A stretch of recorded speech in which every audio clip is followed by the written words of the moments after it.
جی مصدق چلیں صاحب، آپ وہ آپ جیسے آپ اس کی تقسیم کرنا چاہیں، ملک بھی ہمارا، فوج بھی ہماری، جمہوریت بھی ہماری، تقسیم آپ کی، تو میں آپ کے حوالے کیے دیتا ہوں، آپ جیسے آپ مراد صاحب آپ اس تقسیم کو بھر دیں۔ اس کے علاوہ جیسے میں نے آپ کو نہیں ارے بھائی بات تو مکمل کر لینے دیں، ابھی تو میں نے آپ کی بات سے اگری کی ہے، ابھی تو مجھے تھوڑا سا وقت دیں۔ جی دیکھیں، میں نے آپ کو پہلے بھی بتایا موٹی موٹی چیزیں، جی ڈی پی یعنی ہماری جو ترقی کی شرح تھی وہ بڑھ گئی، تقریباً دگنی ہو گئی۔ ہمارے ملک میں 30 سال میں اتنی کبھی جو مہنگائی کی شرح کبھی کم نہیں ہوئی، ہماری ان امپلائمنٹ کم ہو گئی، ہمارے جو ہمارے بسپ کا پروگرام ہے، پہلے ہم 40 ارب دیتے تھے، ہم نے اپنے بجٹ سے اب 110 ارب کر دیا، پہلے 12,000 دیتے تھے، اب غریب آدمی کو 18,000 ملتے ہیں، پہلے 3.7 ملین لوگوں کو مل رہے تھے، اب اس کے اندر ملینز لوگ جو ہیں ان کا اضافہ کر دیا گیا ہے۔ تو ہر نقطۂ نظر سے انٹرسٹ ریٹ گرا دیے، ٹھیک ہے سر، یہ آپ کا پوائنٹ آ گیا، آپ نے بڑی کامیابی کے مراحل طے کر لیے، بالکل ٹھیک ہے، یہ آپ نے ترقی کر لی جو ہیں، اس کے باوجود یہ تاثر ہٹنے کا نام نہیں لے رہا کہ آپ کی حکومت بہت ویک ہے۔ دیکھیں، اور اس میں مراد صاحب سے پوچھو کیوں ویک؟ دیکھیں آپ کی محبت ہے، یہ سب سے زیادہ مجھے احساس آپ کے پروگرام میں آ کے یہ ہوتا ہے کہ شاید ہم بہت کمزور ہیں۔ اچھا نہیں آپ ماشاءاللہ، آج تو آپ سارا پروگرام ہی آپ کے نام تھا۔ میں آگے چلتا ہوں، مراد صاحب مصدق صاحب یہ سارے اعداد و شمار آپ کے ہیں، ابھی تک یہ سارے اعداد و شمار حکومتی باتیں۔ ایک چیز کا چیک جو لاسٹ ایئر ہوا تھا وہ آئی ایم ایف نے آپ کا جو گروتھ تھا اس کو ریجیکٹ کر دیا تھا۔ جی رائٹ، مراد صاحب، مراد بھائی میرا ایک سوال لے لیں پھر آپ جواب دے دیجیے گا۔ چلیں آپ بول لیں، سوال میرا یہ تھا میرے بھائی، یہ جو آرٹیکل چھپ رہے ہیں نا، یہ جو انگریزی جرنلسٹ لکھ رہے ہیں، ان میں آپ کا بھی بڑا رول ہے، کیونکہ آپ کے لیڈر ہر 6 مہینے بعد جو ہے نا ایک تھرڈ امپائر اور اس کی انگلی اور نواز شریف صاحب اور پویلین اس کا تذکرہ خیر کر دیتے ہیں، جس سے پرائم منسٹر کی جو پوزیشن ہے نا وہ لوگوں کی نظروں میں کنٹروورشل ہو جاتی ہے کہ اب گئے اور اب گئے۔ تو آپ کا بھی بڑا رول ہے اس سارے ایپیسوڈ میں جو آج آرٹیکل چھپا ہے۔ جناب اب آپ فرمائیے۔ دیکھیں پہلے تو میں ڈاکٹر صاحب نے جو باتیں کی ہے، 2 چیزوں کا انہوں نے کریڈٹ لیا، باقی کریڈٹ لینے کے لیے ان کے پاس کچھ ہے نہیں۔ انہوں نے ایک ضرب عضب کا لیا اور ایک کراچی آپریشن کا۔ ضرب عضب آپ کو یاد ہونا چاہیے کہ پرائم منسٹر صاحب جب رات کو آپریشن شروع ہو چکا تھا اور کامیابی سے فوج نے جو قربانیاں دی، پرائم منسٹر صاحب آ کے قوم سے خطاب کرتے ہیں کہ ہم نے فیصلہ کیا کہ آپریشن ہوگا، آنے کے شروع ہو چکا تھا۔ کراچی میں امن کی طرف بڑھ رہے ہیں، اس میں فوج کی بالکل کاوشیں ہیں اور ہم مانتے ہیں کہ چلو اس میں آپ کا بھی حصہ ہے اور آپ نے وہ آپریشن شروع کیا، لیکن باقی چیزیں دیکھ لیجئے۔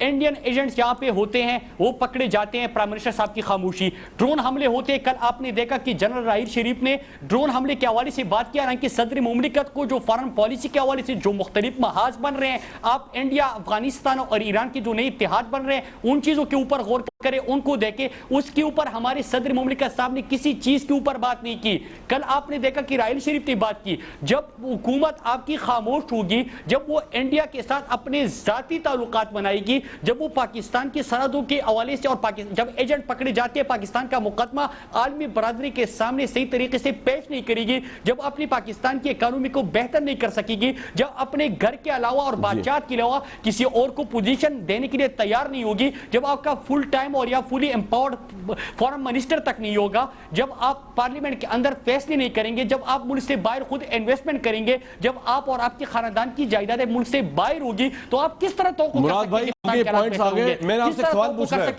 ایک سوال آپ سے میں نے پوچھنا ہے، یہ اس کا میں اس انالیسس میں یہ بھی لکھا ہوا ہے کہ اب آرگومنٹ یہ بھی آ سکتا ہے پاکستان میں کہ ایک فزیکلی ویک پرائم منسٹر کس طرح گورن کریں گے پاکستان کو۔ تحریک انصاف تو یہ آرگومنٹ لے کے نہیں جائے گی نا کہ بڑا پرسنل اٹیک ہو جائے گا، یا آپ سمجھتے ہیں میرٹ پہ ہوگا یہ آرگومنٹ؟ نہیں، دیکھیں ایک چیز کامران صاحب واضح ہے کہ اس وقت پاکستان کے اندر جب پرائم منسٹر صاحب وہاں پہ بیٹھے ہوئے ہیں، بلوچستان کے اندر، کراچی کے اندر اور فاٹا کے اندر آپ کو انڈین ایجنٹس مل رہے ہیں کہ نہیں مل رہے؟ میں نے جو اتحاد کی بات کی وہ آپ کو نظر آ رہے کہ نہیں آ رہا؟ پاکستان کی خارجہ پالیسی کا ہے، پاکستان کے سیٹل ایریا میں ڈرون حملہ ہو چکا ہے، ایک پرائم منسٹر جو کہ ان کے بڑے سکینڈل آ چکے ہیں یا جو مختلف پاناما لیکس میں ان کا نام آ چکا ہے، وہ خود کمزور ہو گئے۔ کمزور کسی نے کیا نہیں، کسی نے جمہوریت کے خلاف سازش نہیں کی۔ آپ احتساب کریں، آپ اکاؤنٹیبلٹی پہ یقین کریں، آپ خود کو احتساب کے لیے پیش کر دیں، آپ ڈیلیور کر دیں، آپ میرٹ پہ فیصلے کر دیں، آپ ٹرانسپیرنسی لے کے آئے، خود بخود آپ مضبوط ہو جائیں گے۔ بہت شکریہ بریک لینے نے مجھے، آپ تھوڑا پانی پی لیں، ابھی پتہ چلا آپ کس طرح جیتے ہیں سوات کی سیٹ، ماشاءاللہ بڑے ہی آپ تو جناب کمال کے مقرر ہیں۔ بریک لیتے ہی واپس آتے ہیں۔